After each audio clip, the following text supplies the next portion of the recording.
Nokia to launch 43-inch smart TV on June 4. HMD Global-owned brand Nokia will launch a 43-inch variant of the Nokia Smart TV in India on June 4, according to a new report from Gadgets 360.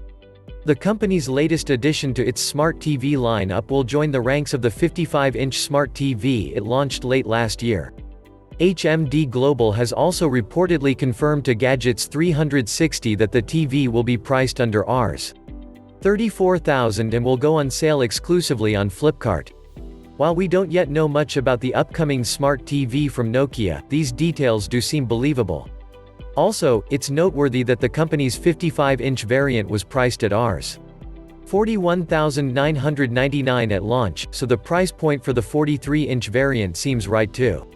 Details around the upcoming TV are scant right now, but a teaser page on Nokia's website is live already.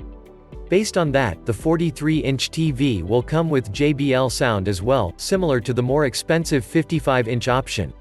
Personally, as much as I like the design of the 55-inch Nokia Smart TV, I'm unsure if the pricing sits right.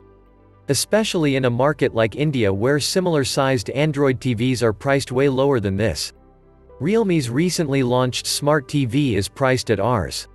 21,999 for the 43-inch variant, and Ifalcon's 55-inch 4K Smart TV is priced at Rs. 29,999. Clearly, Nokia has its work cut out for itself. The company will give out more details as we get closer to the launch of the new Nokia TV, so stay tuned for more updates.